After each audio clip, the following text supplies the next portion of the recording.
Recently on social media, there have been heated debates on the issue of unwanted pregnancies and abortion.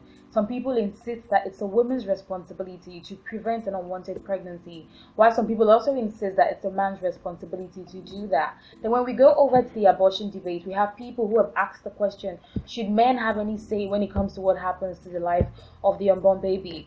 I mean, before I even go into my discussion, I just want to talk about how pleased and glad I am that we as a society are actually having this conversation, because they have utmost importance.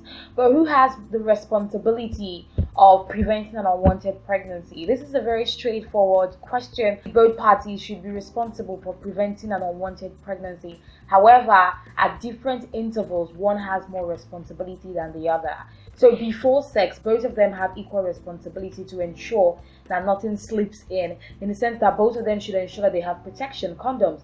I don't believe it's a man's sole responsibility to be the one to provide condoms. Women should be able to also purchase, because condoms are not meant for just men. But in the case that the condom breaks or there was no condom used, after sex, only the woman is responsible for preventing an unwanted pregnancy. And this is not me shifting the responsibility away from men, but looking at it logically, because literally only a woman can prevent an unwanted pregnancy after sex, either through taking birth control, also known as Pristinol, or getting an IUD birth control that when it's inserted can prevent pregnancies almost immediately. I am aware that this seems like a burden that women have to bear yet again, but I don't see it as a burden. I believe that this is something that women should find empowering. The fact that you have control over your body, the fact that you have the final say as to what happens in your body, is something that should be celebrated. The need for us to shift the responsibility from us to men is a way to rob ourselves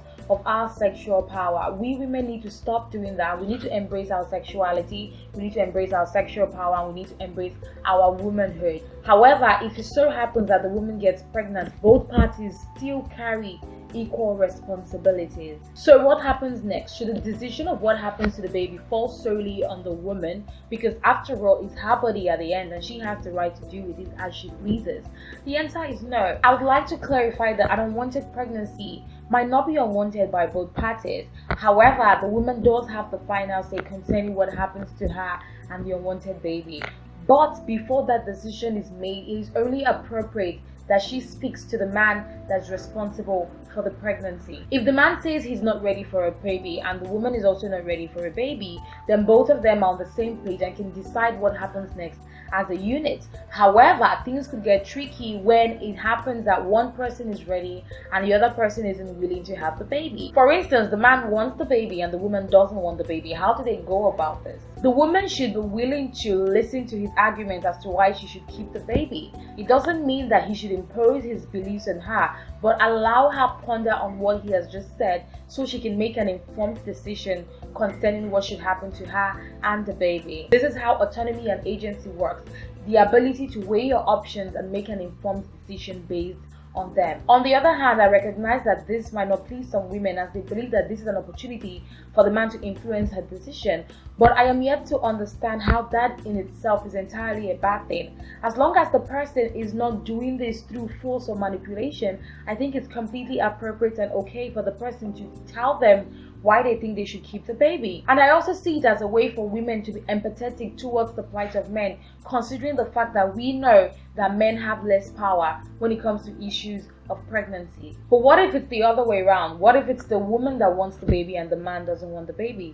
This is where the less power becomes very evident. If they had protected sex and she got pregnant at the end, the man has the right to boldly say, we did not plan this was not the idea, and I'm not ready for a baby. The woman can say, well, I am ready for a baby and I'm going to do this with or without you. She has left him with a choice that she must be willing and ready to accept regardless of his reply. However, if you guys did not have unprotected sex, if she decides to keep the baby, you have no choice but to be responsible for that baby. It might seem unfair, but it is what it is. Once the woman has decided that she is not going to have an abortion, you as the man that have accepted her decision could still try to influence and persuade her by giving your argument as to why she shouldn't keep the baby. But the final say ultimately rests with the woman. And in the case where the woman believes that this man might not make a responsible father, she owes it to herself and the unborn baby to make sure that she makes the decision that ensures the safety of her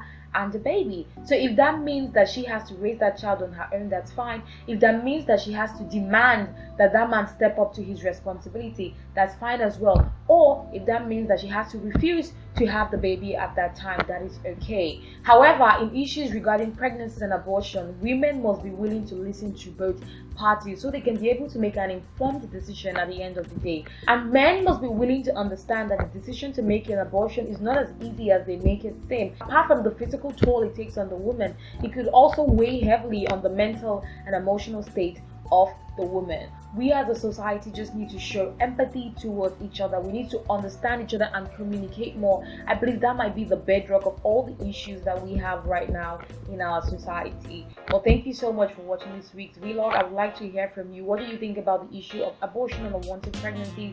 Who do you believe should be solely responsible for preventing an unwanted pregnancy? And do you think men should have a right as to what happens to an unborn baby when we talk about abortions? Again, thank you for watching. My name is Lolo Cynthia, and I'll see you next week. If you enjoyed this video, please do not forget to subscribe, share the video, and like it.